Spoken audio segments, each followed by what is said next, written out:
మంచును తేమగా ఉపయోగించుకుని శీతాకాలంలో అధిక దిగుబడినిచ్చే పప్పుధాన్యం శనగ. ఉమ్మడి రాష్ట్రాల్లో రబీ పంటగా శనగ సాగు దాదాపు 6 లక్షల హెక్టార్ల విస్తీర్ణంలో సాగవుతోంది. చల్లని వాతావరణంలో మంచి పెరుగుదలను కనబరిచే ఈ పంటలో ప్రస్తుతం శనగ పచ్చ పురుగు ఆశించినట్లు శాస్త్రవేత్తలు గుర్తించారు. వీటి నివారణకు చేపట్టాల్సిన సమగ్ర యాజమాన్య చర్యల గురించి ఇప్పుడు తెలుసుకుందాం.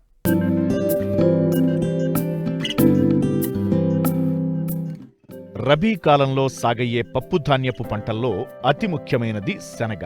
వాణిజ్య పంటలైన మిరప, పొగాకు పంటలకు ప్రత్యామ్నాయ పంటగా శనగ రైతుల ఆదరణ పొందుతోంది. ముఖ్యంగా నీటి వసతి తక్కువ ఉండే నల్లరేగడి భూముల్లో రబీ పంటగా మంచును ఉపయోగించుకుని పెరగగల పంట ఇది. ప్రతి ఏటా ఆంధ్రప్రదేశ్లో 4 నుండి 5 లక్షల హెక్టార్లలో సాగుతుండగా తెలంగాణలో మాత్రం 1,20,000 హెక్టార్లలోనే సాగుతోంది. ప్రస్తుతం పూత దశ నుండి శాఖీయ దశ వరకు ఉంది. అయితే ఈ సమయంలో పురుగుల ఉధృతి కూడా పెరిగింది.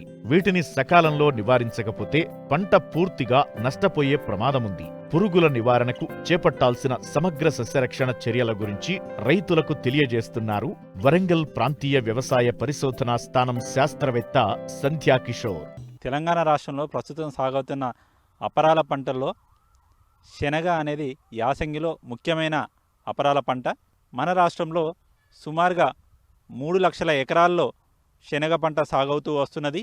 ముఖ్యంగా తెలంగాణ రాష్ట్రంలోని ప్రస్తుతం రైతు పొలాల్లో ఈ పంట పూత దశ నుంచి శాఖీయ దశలో వివిధ దశల్లో పంట ఉన్నది. ముఖ్యంగా అక్టోబర్ చివరిలో విత్తుకున్న పంట పూత దశలో ఉన్నది.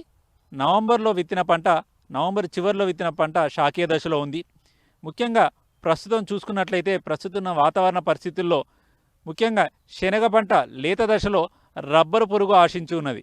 ఈ రబ్బరు పురుగు ఆశించడం వల్ల ముఖ్యంగా ఈ పురుగులు ఆకు అడుగు భాగాన ఉండి గోకి తినడం వల్ల పత్రహరితం కోల్పోయి పురుగులు ఎక్కువగా ఉన్నప్పుడు పంటలో ఆకులన్నీ తిని వేయడం వల్ల కేవలం మొదలు మాత్రమే మిగిలే అవకాశం ఉంది.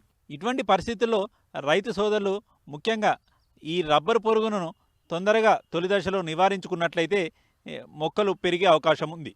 దీని నివారణ కోసం గాను నోవాలిరాన్ 1 మిల్లీలీటర్ లీటర్ నీటికి లేదా లార్విన్ థయోడికార్బ్ 1 గ్రాము లీటర్ నీటికి లేదా క్లోరిఫైరిపాస్ 2.5 మిల్లీలీటర్లు లీటర్ నీటికి ఉధృతిని బట్టి 2 నుంచి 3 సార్లు 5 రోజుల వ్యవధిలో పిచికారీ చేసుకున్నట్లయితే ఈ పురుగు ఉధృతి తక్కువగా ఉంటుంది. ఇక పూత దశలో మనకు శనగపచ్చ పురుగు ఆశించే అవకాశం ఉంది.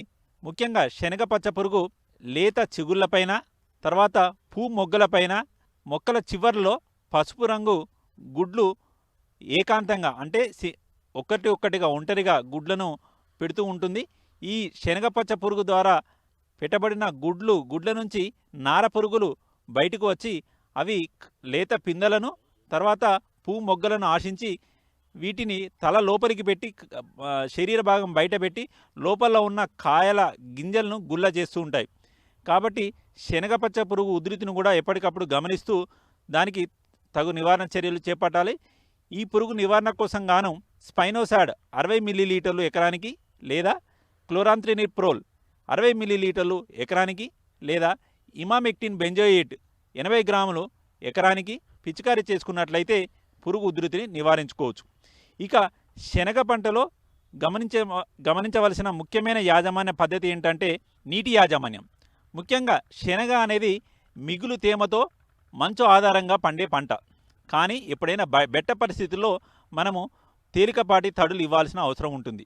ముఖ్యంగా శనగలో అధిక దిగుబడులు సాధించాలంటే శాఖీయ దశలో అంటే విత్తిన 20 రోజుల తర్వాత మొక్కలు ఎప్పుడైతే శాఖలు విచ్చుకుంటాయో ఆ సమయంలో మనం ఒక తేలికపాటి తడి స్ప్రింక్లర్ ద్వారా కానీ లేదంటే తక్కువ మోతాదులో నీరు పెట్టి చూసుకున్నట్లయితే మొక్క ఏపుగా పెరిగి శాఖలు ఎక్కువగా పెరిగి ఎక్కువ కాయలు వచ్చి అధిక దిగుబడులు పొందే అవకాశం ఉంటుంది.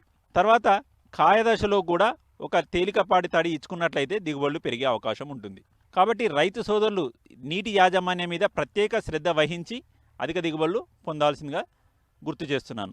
అదేవిధంగా మనకు పూత కాయ దశలో మల్టీకే 10 గ్రాములు లీటర్ నీటికి కలిపి పిచికారీ చేసుకున్నట్లయితే బెట్ట నుంచి పంటను కాపాడుకొని అధిక దిగుబడులు పొందవచ్చు.